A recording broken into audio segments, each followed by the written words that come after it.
It's the Kink Consultant Podcast, where we're turning up the heat on all things kink and dating, relationships, and pop culture. So close the door, plug in your headphones, and let's get down to it.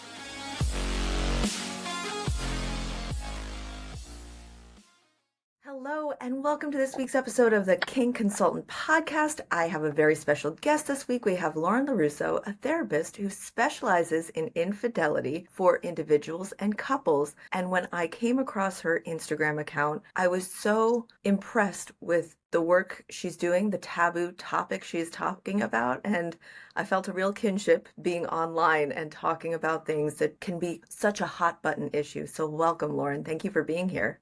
Thanks for having me. I couldn't agree more with that hot button topic.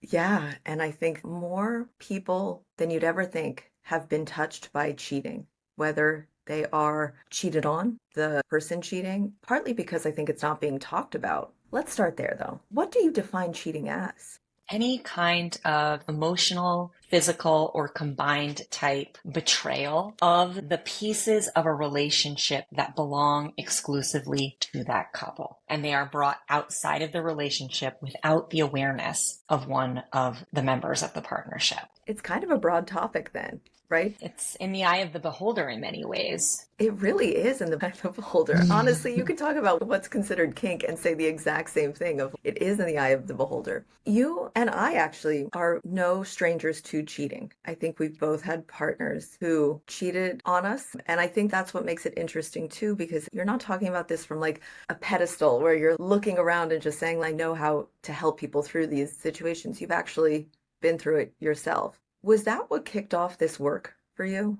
Definitely. And I think there's an amount of compassion, empathy, humility that when you bring that to the work as a professional, because you've walked that walk and you've walked through that fire and come out the other side, that's so invaluable to people who are feeling very alone and very isolated, which is how these things occur. And when you're speaking out about those things, not only from your own experience, but from a professional level, where you can offer insight, education, normalize certain things, that's transformative to people. So for me, I would have said I was living that white picket fence 2.5 kids life until it absolutely was blown apart by infidelity and my marriage ended. I have one child. It wasn't the family unit that I had been planning on, that I had been building towards. And it really pivoted my life from that moment. So I was already a therapist.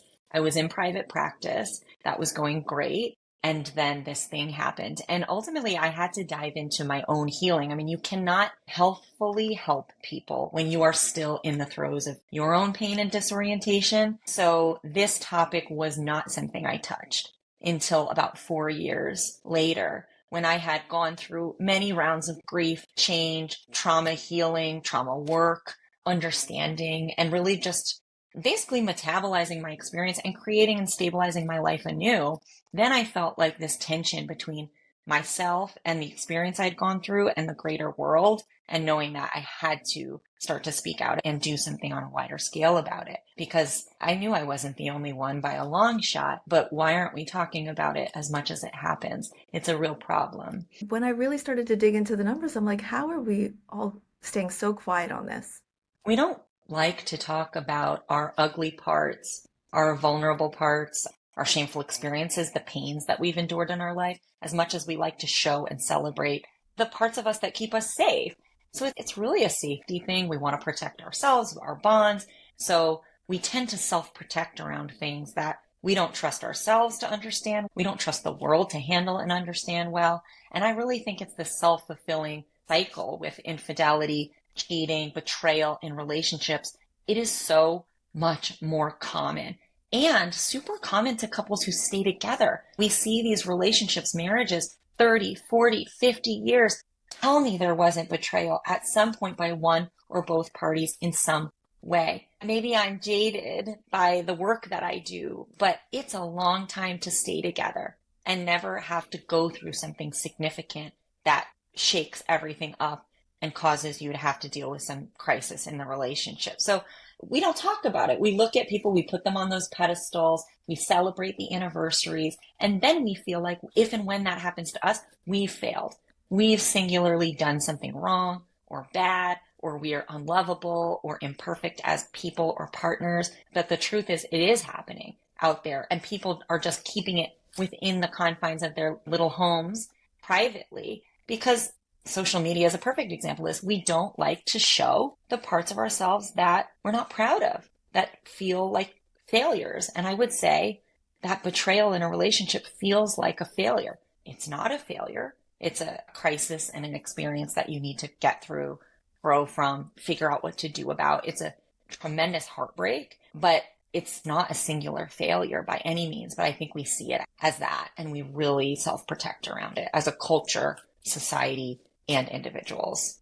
Thank you for all of that. I don't go online and talk about this, even though I'm quite open about other parts of my life. I think flipping this on its head a little bit, the person who cheats, if you talk about cheating online at all, I've even experienced this, just saying my personal opinion is that sometimes people have reasons that they cheat. And Of I'm not course. saying that it's right or wrong, because this is even hard for me to say because I know the backlash that comes from saying this. I work with a lot of people who cheat because people want to explore kink outside of their relationship. Either they're too afraid to bring it up, or they're sorry, I didn't realize how triggering this conversation was going to be for me. I am sorry. Don't be sorry. Maybe Um, that's a good thing. as you spoke, I just realized how much pain I went through as the cheated on partner that I really just brushed Mm. over and blamed myself for in many ways. Take a second. And Amanda, I just want to say that one thing that also isn't talked about is the fact that pain, it doesn't ever go away. And people want to use the word like get over it. Like, when will I heal? When will I get over it? The answer is never. I do this work every day. I'm a therapist. I wrote a book on the topic that's coming out next year. And still, if I say one thing out of nowhere, I will get incredibly emotional because I'm still heartbroken deep, deep down inside. And I'm still traumatized, or I'm still affected by the way that it's changed my life. So don't be sorry for those emotions. I've cried on conversations with my book editor, just retelling her a part I was writing. It's part of being human. So I actually think Thank it's a you. good thing to show. Thank you for sharing that, because I think Of course. what really came up is that on some internal level, I think I blame myself for the cheating that happened because I'm kinky, my partner is not. And I feel like he just felt like he couldn't satisfy me. And then he went somewhere else where he did feel like he was satisfying the person. So it's a very That's that complex, self-blame. yeah, it's quite a complex issue. What's really interesting though is as soon as you mention your partner cheated, if you do say it out loud, everyone gets so angry at the cheater and they condemn them. And I have a lot of empathy for both sides, even having been cheated on. And you don't just deal with one side, you help both of them work through what's happened. I help all parties in an affair. So Yeah. I help the affair partner, I help the betrayed, and I help the person who's being unfaithful, in addition to affair couples and married couples. So my take is that everyone deserves and requires healing. How do we heal the whole if we only heal one part of it? We don't. We have to let everyone involved and affected know that they're not alone, that you don't have to sit in shame and silence, and that there is a space where you can process it safely, get support, get insight, get information, and you don't have to stay stuck and isolated. But again, that shame piece, we want to blame one person because it keeps us safe. Yeah. But having empathy, that's a superpower, right? Like, if you want to sit in an ivory tower and say that only the person who steps out of the relationship is to blame, then there's some deep work ahead of you. Let me be clear. The person who's responsible for the infidelity is the person who stepped out of the relationship, period, end of sentence. And I never want to confuse that. But to have empathy is to understand that they're human too, just as we are human. And empathy and insight is not excuse. They're not the same thing. There are certain misconceptions, or maybe these are true. This is one that I hear a lot, like, oh, if someone cheats, the relationship wasn't right in the first place, it wasn't good. But that's in direct opposition of these couples who last for 50 years. That's not fair. And again, that's part of that unilateral cultural assignment that we make. We as humans want to tell stories so that we can fit things into neat spaces that make sense to us so we can feel more safe and in control of our experience. So when we hear things like that's what that is, it's let me attach myself to one explanation of something that's extraordinarily complex. Again, no excuse, but extraordinarily complex and individual for each couple and person. So no, listen, relationships are complex. So if we're saying that the relationship is not meant to be, some relationships aren't, but some relationships are as good as any will ever get, and there's still infidelity or betrayal. That's because we're also individuals with agency, and we don't live in a glass bubble. We experience other people. We experience ourselves through the eyes of other people. We experience ourselves as part of the greater world. And that can be a life force in and of its own, where you are pulled out of the relationship, not pushed out of the relationship by the relationship being bad by any means. Hey, Kinksters, if you've ever held back from sharing your desires because you were afraid of being judged or shut down, this is for you. I'm hosting a live 1-hour workshop called How to Tell Your Partner Your Kink on Wednesday, December 3rd at 8 p.m. Eastern Time. You'll learn to communicate your desires with confidence and clarity so you can feel seen and connected instead of anxious or misunderstood. It's just $26, includes a workbook, and it's happening live on Zoom so I can answer all of your questions in real time. Join me and learn how to express what turns you on in a way that builds trust and intimacy. RSVP at amandadames.com or use the link in the show notes. Oh my gosh, you put that so well. And I think that it sounds like that is the experience of so many, just being pulled out by the world we live in because our energies mix, we meet other people, things happen. And that's living, that is life.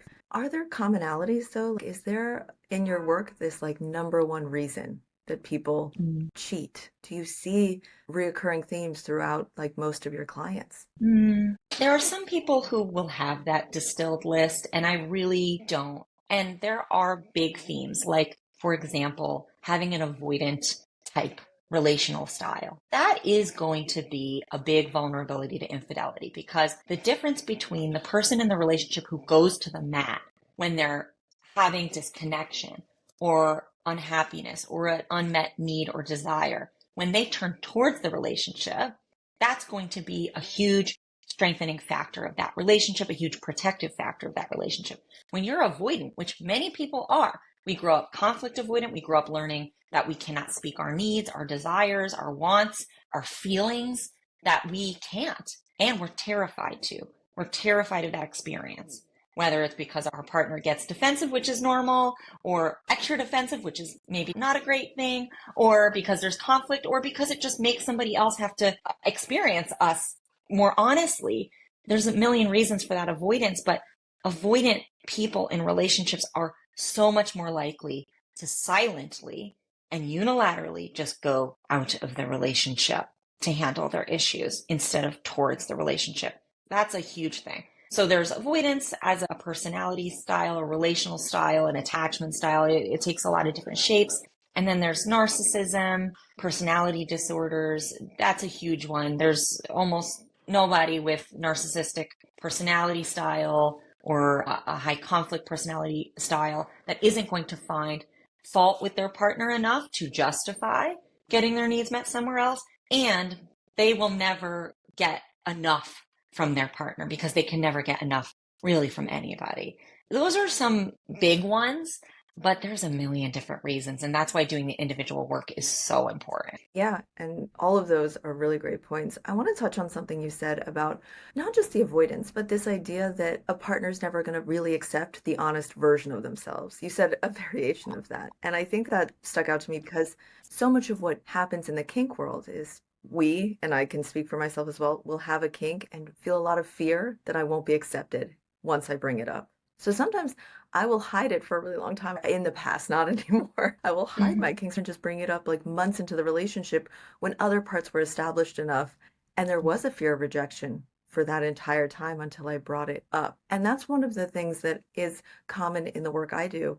People who are so afraid to bring up what they want or they've been rejected once by their partner.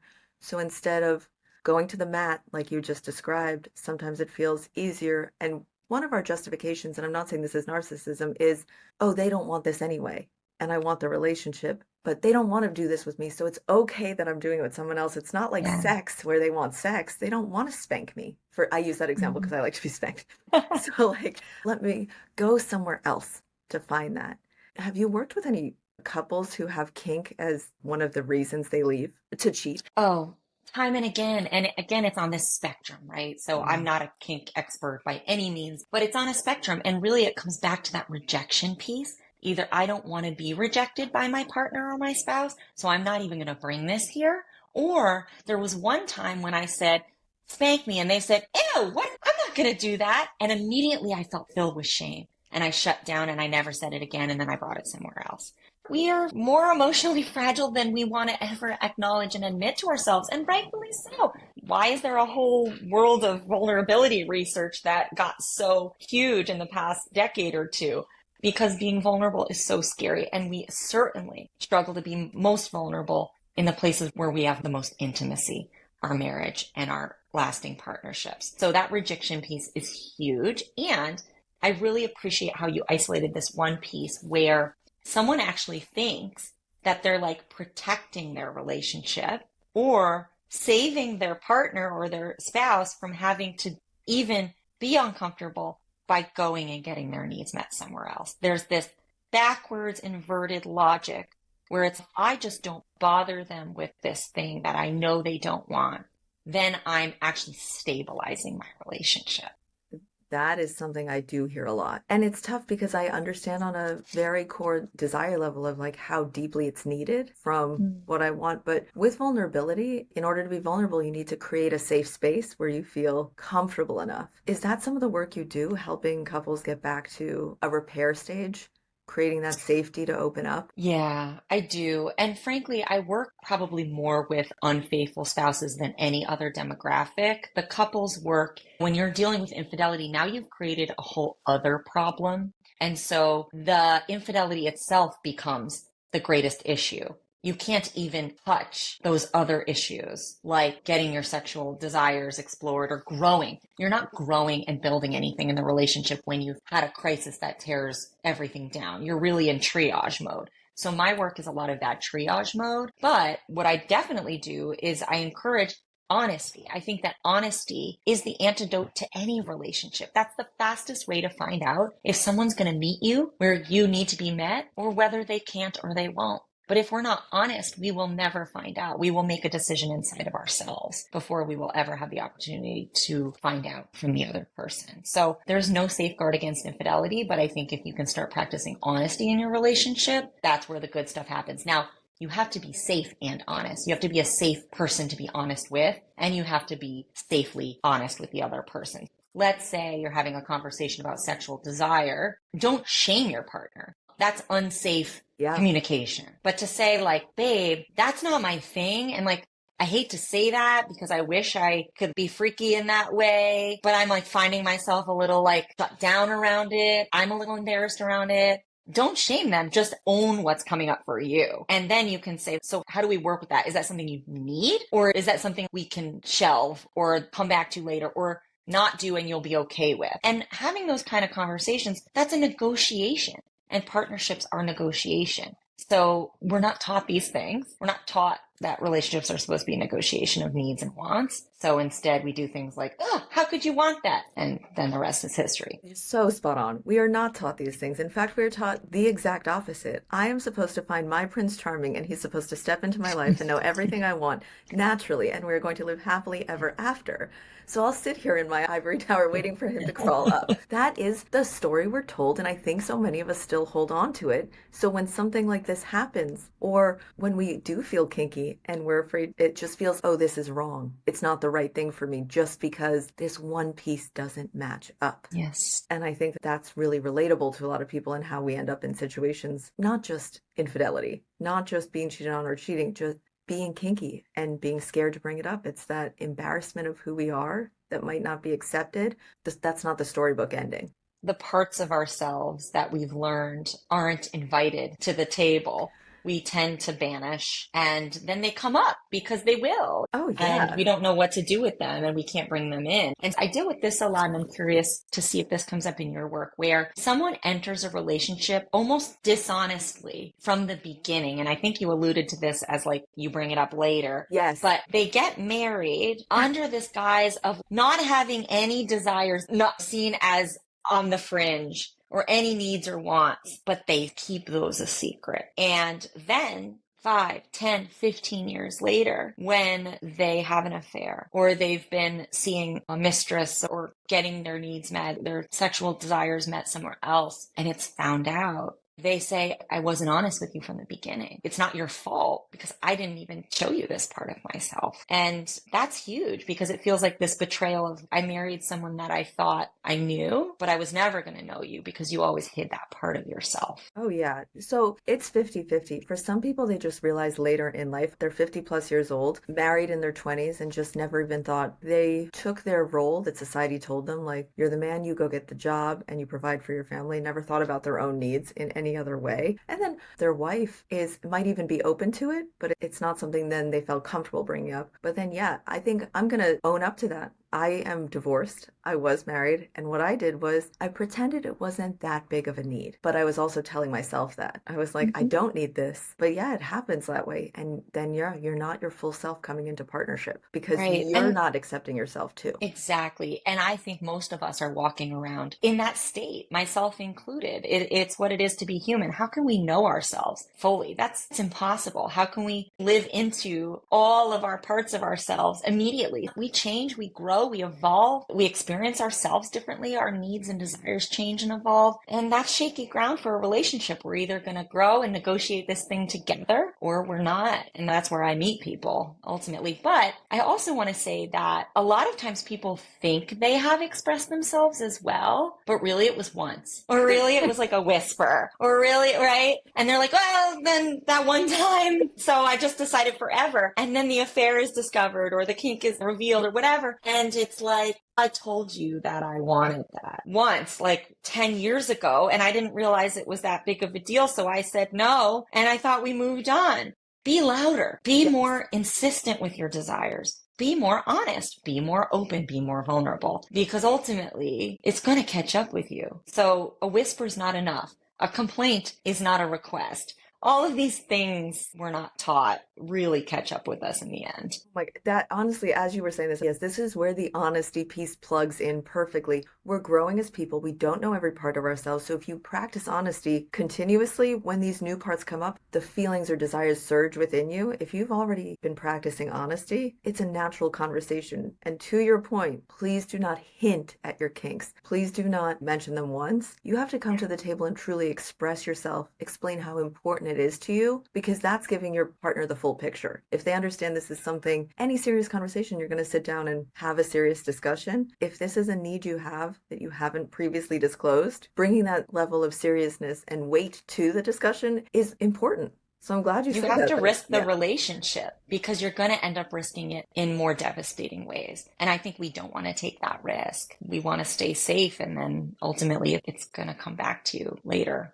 That is exactly it. Thank you for saying that, Lauren. It is exactly that. I think some of us are so risk averse that we don't even realize what we're risking by being risk averse. And I think, Well said. Well yeah, said. love that. We'd And rather then, take the risk in private too, oh, yes. right? To take Yeah. a risk with someone who knows us and could reject us or judge us or shame us or know us more fully and then not like it. That is the scariest risk, to be vulnerable in our closest places. That's what people struggle with. And that's what leads to a lot of infidelity, I guess. Also, to come full circle to that earlier question, is being vulnerable, being real, being honest, being loud and persistent about what's non-negotiable for you, what's so important to you. That is so important. It is so essential in having a relationship that's what everyone really wants, which is to be themselves and to be loved and known by another person. And that's all any of us really crave, is to be known and loved for exactly who we are.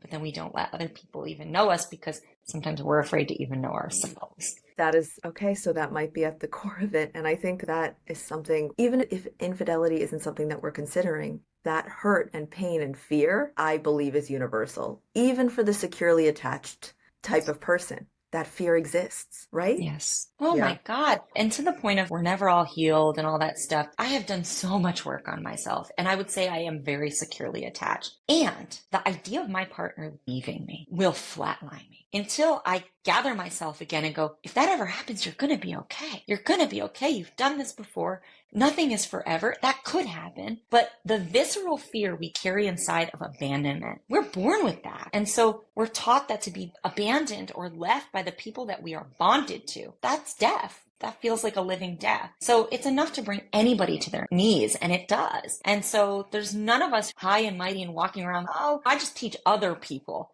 to do this. I don't have these feelings. I'm sort of like you getting emotional at the beginning of this podcast. Yeah. Or me, literally, if I don't hear from my partner on an evening, we don't live together, I find myself going to that place that I went to 8 years ago in my marriage where I was being lied to and gaslit. He's not doing any of that.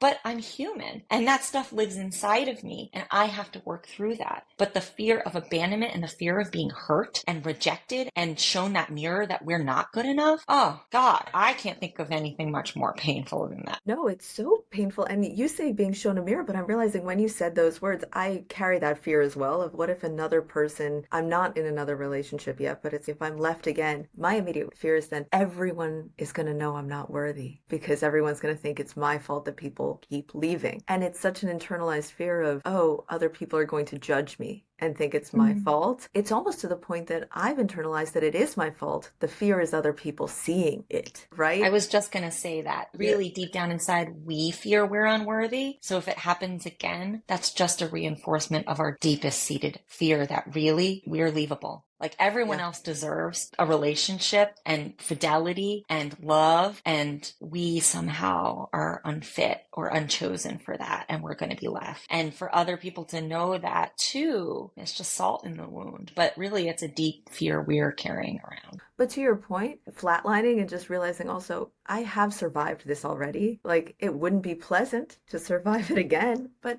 I have that strength within me too, as do many of us, all of us even. Yeah. I know it's all individual work, but do you have advice for people? Say there are listeners here who are currently exploring kink outside of a marriage. It's infidelity. It's that betrayal of their partner doesn't know. Is there a specific place you tell them to start? Or if they want to get out of that situation, what options are available to them? Honesty. So I don't mean full honesty, Okay. but my work with someone like that is begin in 1 degree increments to bring yourself into your relationship at home. Because I guarantee you that's going to begin slowly to allow you to meet the very things that you're afraid of meeting, that you're running from through what you're doing. And that's what's going to happen anyway, but in a catastrophic dumpster fire, car crash, disaster, if and when what you're doing over here is discovered. So why don't we just work backwards from the outcome and let's begin to be more honest at home. Let's begin to have the conversations that we're not having because we're doing it over here. Let's begin to explore and gently challenge the homeostasis of our relationship, because what you will find is what would happen anyway. But our spouse, our partner deserves to know what they're up against or dealing with, or to opt in or opt out, or even have those conversations. But 9.99% of the time, those conversations are not being had. They're just being determined by the person who stepped out that they don't belong at home. So what happens is that when the thing, let's say it's kink that someone's exploring outside of their marriage, when that thing is discovered, that's when you know what your relationship really is. The spouse is either going to go to the mat, the betrayed spouse, or not. But also, most of the time, they go to the mat for the relationship. So let's start inviting that process so that we allow the unknowing spouse to opt into their relationship proactively instead of reactively. I just need a second for that because you are so right about it that for so many people, part of the excitement of, oh, this new person is discovering me and learning so much about me, but you do have the opportunity to let your spouse learn this new part of you too. I know you're the expert, but in my experience with kink specifically, is bring a lot of patience to that too. To your point, you don't just whisper it, you don't just say it once, you make it a serious thing. It's so easy to just think, oh, they rejected me. This is why I'm having an affair. This is why I'm exploring it elsewhere. We need to bring patience to that conversation because one conversation, especially with kink, it's a complex topic. And I'm sure there are so many complex topics, but one conversation probably isn't going to do it. And it's going to require patience. That That's why I 1% said and, you know, yeah, 1 degree, 1 degree. 1 degree, 1 degree at a time, and don't be so fragile about it. And if you are, which many people are, there's shame work to be done there. There's shame work to be done for all of us, but be doing your own work. There's a lot of resources out there to help you gain the courage to be more vulnerable in conversation, in relationships, because again, these are things that we were not modeled nor taught. And we need to learn them as adults now. We're not little anymore, and we don't have to act in those adaptive ways, but we do have to hold ourselves accountable to be courageous in our relationships. And sometimes it takes the discovery to shock everybody out of their complacency as well. So sometimes it's 1%, 1 degree, 1%, those little shifts, but ultimately the wake up call, it's not happening because it's not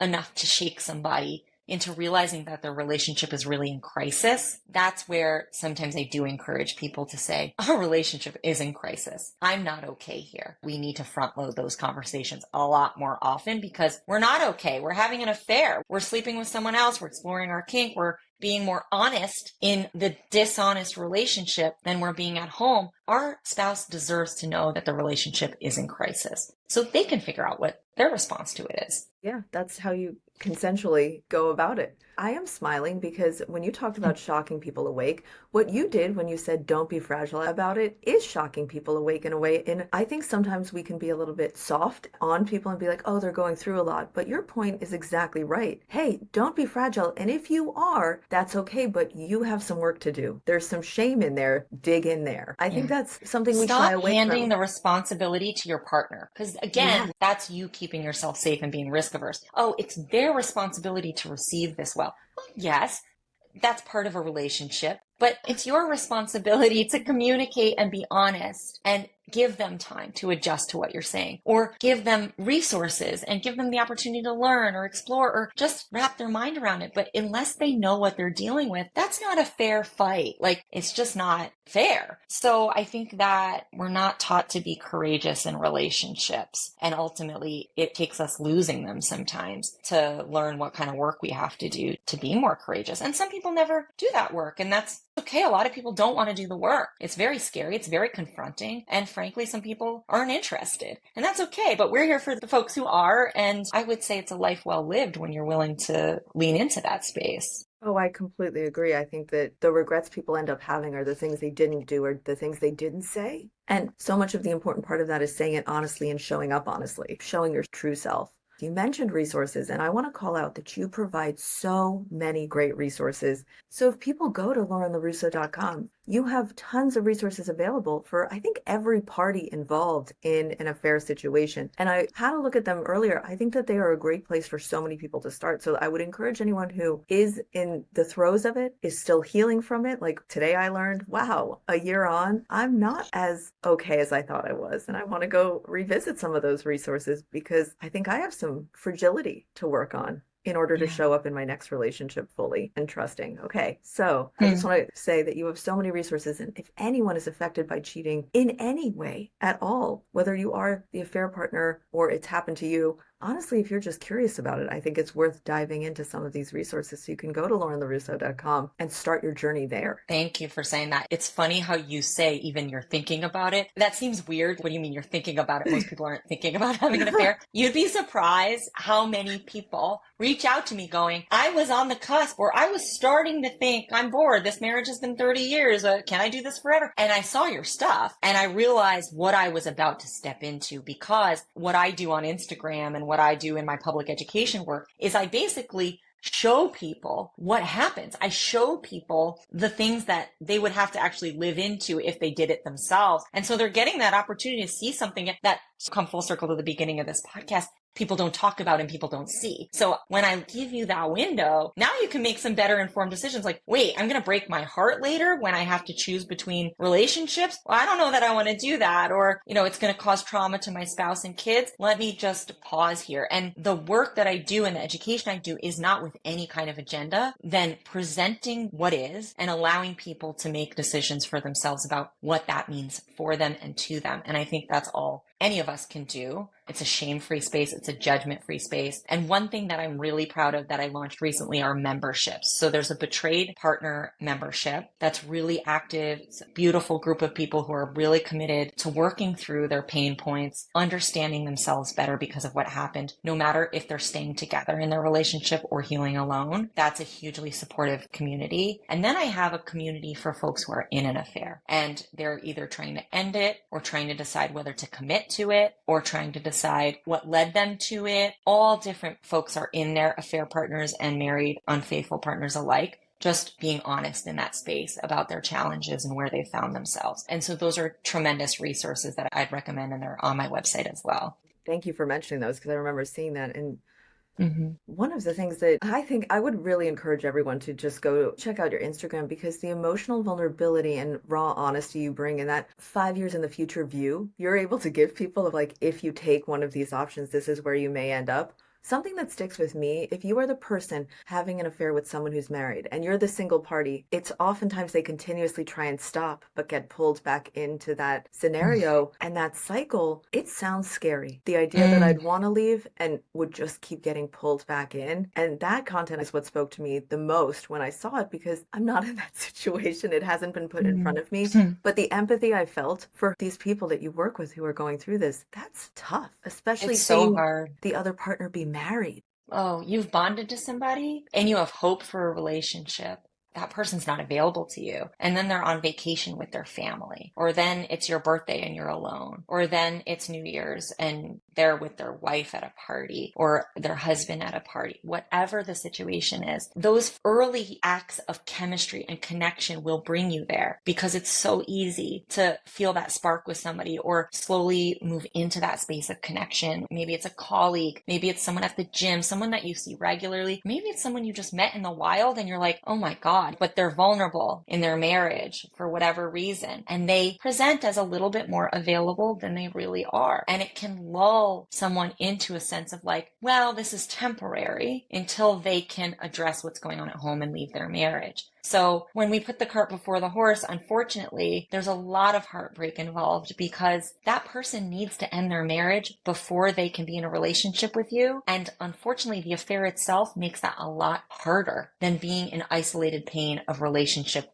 loneliness or dysfunction. It tends to stabilize the marriage and make the partner less likely to leave overall, because they're actually getting all of their needs now. And nobody in an affair will admit to that. They'll say, no, this is so painful. But the pain of leaving, the pain of having the hard conversations, the pain of deciding if you're going to end the affair or end your marriage, that's the pain that's being avoided. So the pain of being in the affair is preferable to the pain of actually choosing. So there's a lot of dynamics no one talks about, no one unpacks. And that's what we're here for. And I'm glad you're doing that too, because it's just so necessary. Cheating is something that does occur in the kink world. And I do work with couples who they have repaired from it. Like often they'll probably go to someone like you, do that repair work. And then when the spouse who had been betrayed is, okay, I'm going to try. Now I understand how important it is to them. Then they come to me. And I wish they had just all come to me first before that cycle of pain and avoidance that is so easy to get sucked into. Like I have zero judgment on it because of that. I'm like, I understand we're avoiding facing ourselves sometimes because that's really hard to do. And yes, my therapist said early on, change either comes from inspiration or desperation. And in my opinion, change that comes from desperation, that's the most transformative pain. And so there's a reason we find people and people find us in their depths of despair, because we need to be in so much pain to be motivated to find a way out of that pain. Otherwise, the change that comes out of inspiration, that can be really beautiful, but I don't know that it's as visceral. And I think we deal with the visceral stuff. Definitely not as visceral. It's because when it comes from desperation, it's dirty, it's raw. That when it comes from inspiration, there's a beauty to it because it unfolds in a time that is you're available for, whereas desperation is a push. Right. Well said. Lauren, Thank you so much for coming on. This Of conversation was even more course. than I imagined it could be because it just Mm. obviously hit so many levels personally, but Yeah. also I have the opportunity to work with clients on as well. But Yeah. Lauren, thank you for providing the service you do, all of the resources, the amazing free content you're putting out on Instagram. As another content creator, I understand Mm. sometimes it's just you are just there. It's a act of love, purely just to Yeah. share this information. 100%. Thanks. I'm so glad you found me. It was so nice to talk with you. So Oh, I'm here. Now you know. We'll be in touch anytime. Oh, we'll be doing this again, yeah. And for all the listeners, if you have any questions, comment them below. Lauren, you're definitely coming back on. We have so much more to discuss. I'd be so glad. Thanks so much, Amanda. Thank you for being here. It was such a pleasure talking with Lauren LaRusso. This topic hits close to home for so many people, and I'm happy to share her new book, Beyond Infidelity: How to Turn the End of Your Relationship into the Beginning of Your Life, is available for pre-order today. In this book, Lauren helps you stabilize, reclaim your confidence, and rebuild your life from the ground up. If you've ever been through infidelity or love someone who has, this is the book you need to read. Head to the show notes to pre-order your copy of Beyond Infidelity today. If you enjoyed this episode, don't forget to subscribe, leave a review, and share it with anyone who might find it interesting. And if you have any questions or topics you'd like me to cover in future episodes, feel free to reach out. Email info@thekinkconsultant.com. Until next time, keep on kinking on.